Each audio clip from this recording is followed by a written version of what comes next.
we have a very flat organizational structure, meaning we don't have a deep hierarchy. So in my first year or so in CAPE, for example, I ran a high-profile analysis and briefed the Deputy Secretary of Defense, the second most powerful person in the entire Pentagon. So CAPE is really the kind of place where if you do great analysis, you will have a chance to give recommendations to the most senior leaders in the department. You don't find that everywhere in government. Welcome to Security Cleared Jobs, Who's Hiring and How, the podcast for cleared professionals looking for new opportunities and career advice. We go behind the scenes with recruiters and hiring managers from leading cleared employers to uncover the information you need to make a smart career move. Get ready for insights from this week's guest and your hosts, Kathleen Smith and Rachel Bozeman. Welcome to another episode of Security Cleared Jobs, Who's Hiring and How. This is Kathleen, and unfortunately, Rachel was having a few technical problems today, so she will be joining us at a later show. Today, we have a very exciting show. We have an interesting guest, Wilton Virgo, Director of Analysis Working Group with OSD CAPE, which is the Office of the Secretary of Defense Cost Assessment Program Evaluation. Big mouthful. Wilton, welcome to the show. Yes, Kathleen, thank you for having me. Very nice to meet you. So you've got a PhD in high-resolution laser spectroscopy. So how did you end up working at the Pentagon? What's your story? How did you get here? I'll begin that story by telling you exactly what laser spectroscopy is, first of all. So spectroscopy is the study of the interaction between light and atoms and molecules, which of course are the fundamental building blocks of matter. Lasers, as many might know, produce a special kind of light that interacts with atoms and molecules and kind of shows the inner workings of these microscopic particles. So this is really a fundamental question in chemistry. How do chemical bonds break, and how and why are they formed?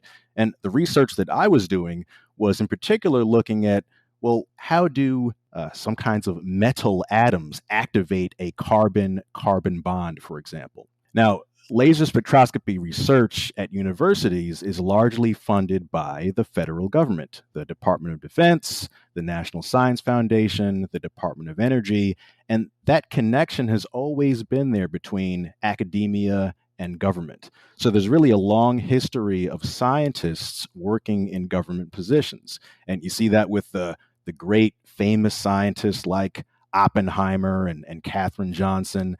Obviously, they've had blockbuster Hollywood movies made about them, but there are many scientists working at the Pentagon today and at other federal agencies doing great work, and I'm a part of that network. So that's how I came to the Pentagon.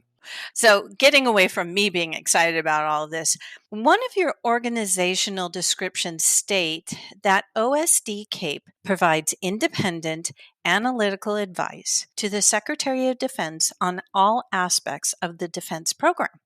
So can you paint a picture for our listeners as to what does that mean? Sure, Kathleen. Your question hits on two key aspects of CAPE's work, the independent piece and the analytic piece. So independent, we're talking about we are an organization that is very objective and unbiased. And we act that way because we don't own any major defense programs in the department. So that allows us the freedom to really take a look at programs owned by, say, the military services or other defense agencies and evaluate them in a very technical way using deep analysis. And so the second piece, analysis, really underpins all major strategic defense decisions.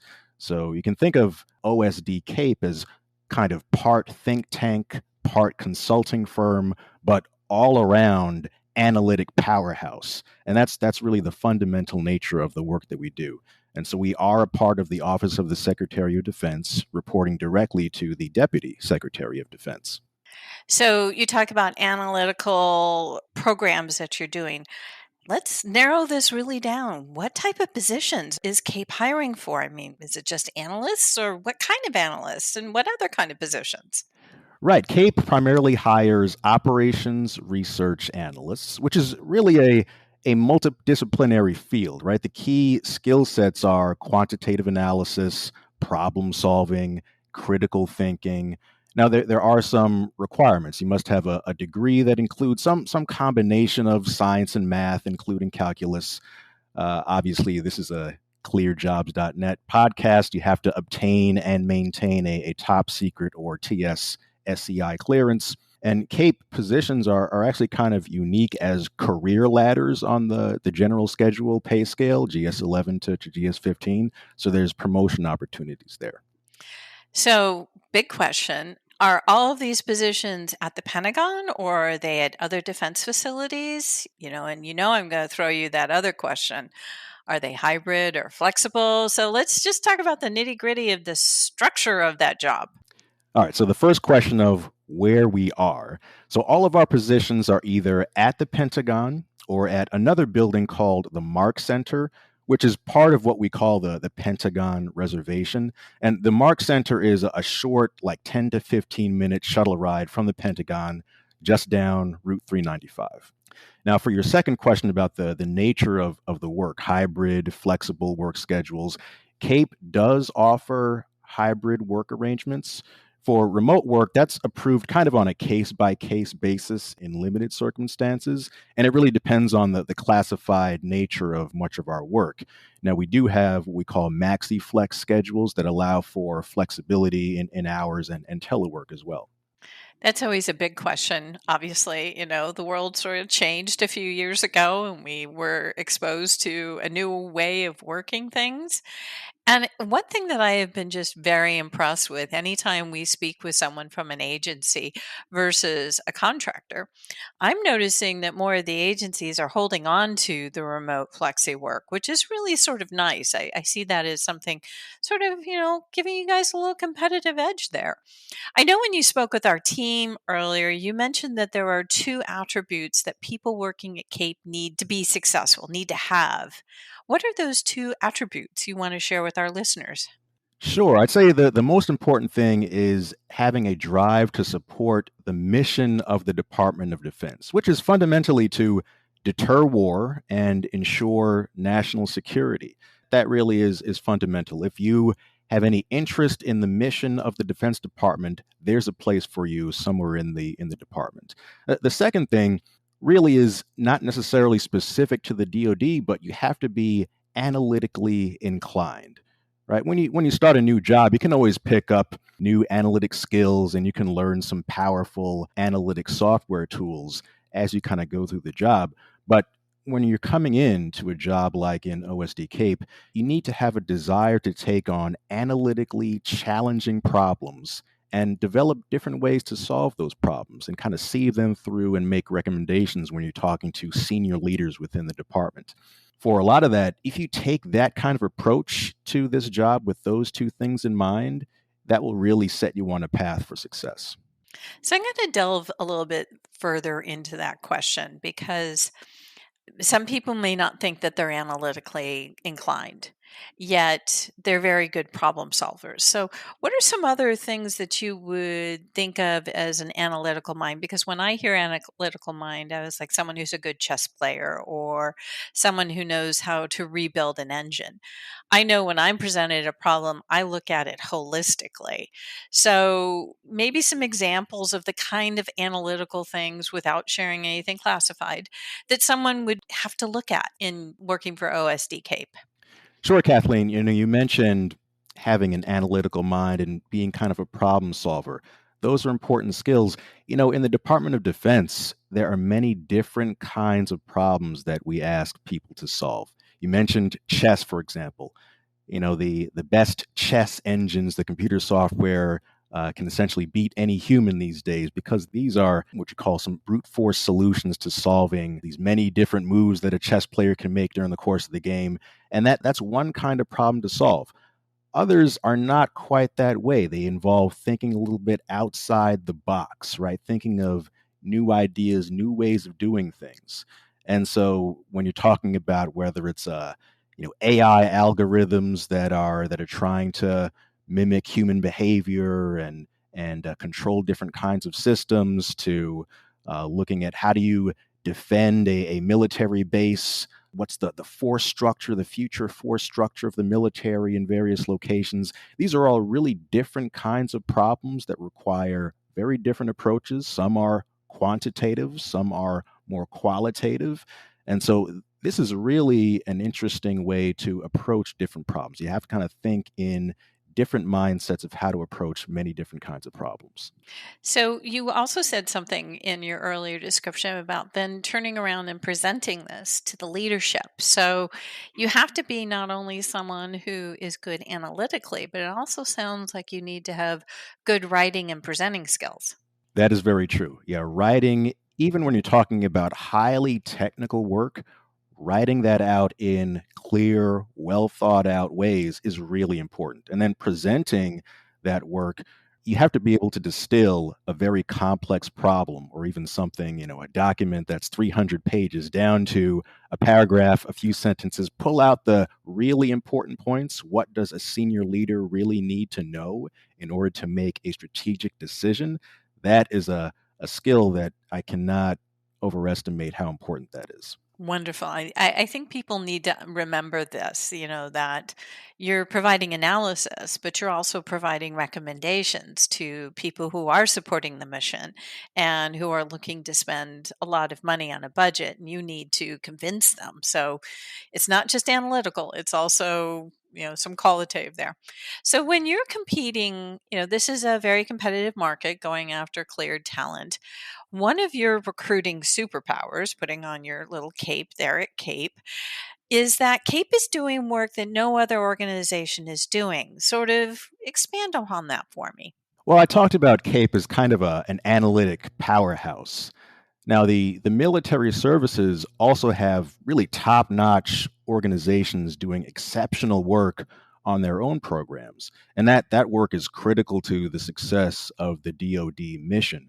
Now, what's unique about CAPE is that we have a very flat organizational structure, meaning we don't have a deep hierarchy. So in my first year or so in CAPE, for example, I ran a high-profile analysis and briefed the Deputy Secretary of Defense, the second most powerful person in the entire Pentagon. So CAPE is really the kind of place where if you do great analysis, you will have a chance to give recommendations to the most senior leaders in the department. You don't find that everywhere in government. So we talk a lot on the show, since we're a veteran-owned firm, that people hire folks straight out of the military. What does it look like for someone transitioning out of the military when they come to work at CAPE? I mean, what kind of people are you hiring out of the military? Well, first I'll tell you, CAPE is mostly government civilians, some current military staff, and then we have contractors supporting all the government staff. Now, for the folks who retire from their military service and come back as civilians to CAPE, some of those people we do hire are experts in operations research, but we don't just hire one kind of person. And what's really valuable is the extensive operational experience of those retired military officers who have that warfighting experience.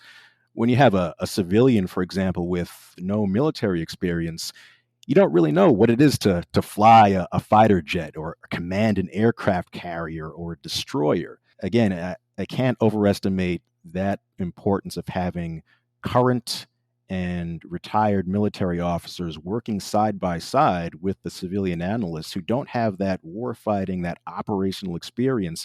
It's really invaluable. And that just makes for very strong collaboration and the kind of analysis that you really won't find elsewhere that really supports major decisions. And you said something there about people who don't have that experience. So you have a lot of civilians that come and work at CAPE. And how do you help the civilians navigate a workspace that may be dominated by military acronyms or the way things are done in the military? I mean, it sounds like you have to have both points of view working at CAPE. Right. Well, this is a question that I can answer from my own personal experience because I don't have a military background. So when I came into CAPE almost 10 years ago, I was actually surprised to find that it was very much kind of like a laboratory group, kind of a laboratory environment. Obviously, the Pentagon is a large office building. Now, as a laboratory group, so to speak, it was more interdisciplinary. When I first joined CAPE, the division I worked in had a physical chemist, just like me. There was a solid state physicist. There was a particle physicist. We had a computational chemist. And although we weren't necessarily working in our academic fields, we all had different portfolios related to the Defense Department that were all separate. It was very collaborative. We would go off and own our own portfolios. I had the science and technology portfolio, but we would all come together and really collaborate and support each other. And again, getting the insight from the current military officers who are around us was really valuable and very important. And that's what really made CAPE feel like home. It was kind of like a very smooth transition from the academic world into the defense enterprise. Now, it sounds like you might have already answered my next question, but I'm still going to ask it anyway. So when you came from academia and then you moved into working at CAPE in the Pentagon, what was your biggest aha moment or what surprised you the most? Well, my aha moment took place even before I started this job in CAPE. It was during my job interview. So the interview process was pretty standard, right? It's one day, a series of meetings with other analysts, with some of the senior leaders in CAPE, kind of talking through, what CAPE is. I got to ask them questions and they gave me some feedback.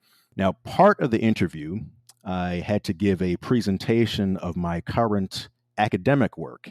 And at the time, I was working at Harvard in the chemistry department for a Nobel laureate. And we were working on a theoretical project looking at the energies of atoms in different dimensions, which sounds crazy, but atoms and molecules live in the three-dimensional world just like we do. But keep in mind, when you first learn physical chemistry and quantum mechanics, for example, you start with very simple problems. You think about an electron or an atom moving along a line, so just one dimension. Then you move on to an electron moving along a plane in two dimensions. Then you do three dimensions. Maybe it's an electron on the surface of a sphere, right? Now, you would think that as you go to higher and higher dimensions, that problem becomes more and more complex. Well, that's not so true. In fact, at really high dimensions, even infinite dimensions, parts of the problem become very simple, surprisingly. And so that's the kind of work that I was doing. Now, the challenge I had was when I got to the Pentagon to do this interview, it was almost disastrous. The technology didn't work. I had my laptop, I had the presentation, I had equations, I had figures all ready to go. None of it worked at all. Okay. And I had a backup, but I couldn't get the backup presentation onto the DoD network. So I was like, okay, this is a disaster. And it might have been a disaster in the academic world because you want to present your work to an audience of your peers, specialists in the field. They need to see the equations, they need to see the figures. Now, when I did the interview in the Pentagon, it actually turned out to be a surprising opportunity. And again, this comes back to giving a highly technical talk to an audience of both some scientists and some non-technical people. And this was really a valuable lesson. So I had no equipment. I just kind of had to talk through what I was doing. And this was really great. It was a challenge, right? But it taught me a very valuable lesson that I use to this day that's been very useful in just about everything that I do. And I kind of walked through step by step with the audience what I was doing, why it was important, and why the scientific world should really care and why the broader community should care about this kind of work. And by the end of this presentation, everybody was coming up to me, from military officers to the scientists who were there to people with no technical background, saying, wow, Dr. Virgo, this talk was great. I didn't think I would understand any of this, but the way you explain things, I really understood what you're trying to do and why this is important. And that, again, taught me a really valuable lesson. No matter what the audience is, you have to tailor your presentation to that audience, make sure they can understand where you're coming from, even if it's highly technical. And you can get the technical points across. You may not be able to have every little mathematical equation spelled out in detail, but the key points, the key takeaways have to be there. And that taught me a really valuable lesson. That was my big aha moment. So you talked about collaboration. You've talked about, sort of a flat line hierarchy. You talk about more of a think tank. But can you talk a little bit more? What is it like to work there? I mean, we talk about in other episodes, we talk about culture and family and barbecues and going out for pizza and stuff like that. But we all see the big, Pentagon, and we're like, okay, it can't be fun in there, or it can't be an easy, relaxing place to work. But I see you smiling and laughing. Is it fun to work at the Pentagon? Do you play volleyball? I mean, tell us that there's some fun going on there and it's not just all work.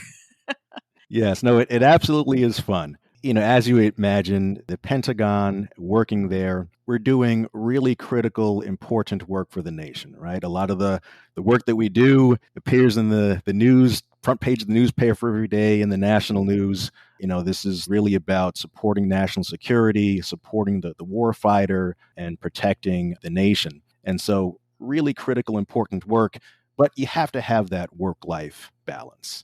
And so I'll give a couple examples of how we actually do that. And of course, we do all the same things that you'd have out in the industry and other government agencies. There's time for people to come together. We have potlucks. We'll go out and kind of decompress from the workday and talk about things and get outside of that work environment. But I will tell you, the Pentagon actually does have, if you're into fitness, the Pentagon has an excellent gym. I go down there all the time. In fact, for a while, we had a really nice CrossFit group. Some people are into CrossFit. And so that was kind of fun. Pickleball, all of the fun activities that one can do. We truly try and get people together to have that work-life balance. That's definitely important. That's awesome to hear. So this has been just a fabulous conversation. I'm so sad that Rachel had to miss it. How can our listeners who are interested in following up on opportunities find out more about CAPE, and how should they follow up with your team? Well, the first step listeners should take is to visit our CAPE website. It's www.cape.osd.mil. You can also connect with us on LinkedIn. Now, the website is the place where you'll find our latest employment opportunities. And it's important that each CAPE job announcement highlights specific competencies. So for listeners who would like to apply, make sure that your resume is tailored to that particular job opening. But that's the first place I would go to find more information. Awesome. Well, Wilton, thank you so much for being with us and for allowing me to geek out a little bit. It was great. Well, Kathleen, thank you very much for having me. It's been great. So I just had so much fun talking to Dr. Virgo from OSD CAPE, really talking about CAPE being an analytical think tank that thinks outside of the box, looks at things from different points of view, but also looks at making recommendations on how to use new technology, science to continue supporting national security and the mission, but also that they have fun and they have CrossFit. So I really encourage everyone to look at the OSD CAPE think tank. And as always, I really appreciate you coming to the end of the show. Be sure to share, follow, make sure everyone else who's looking for a security cleared job knows about our podcast. Thanks so much and have a great day.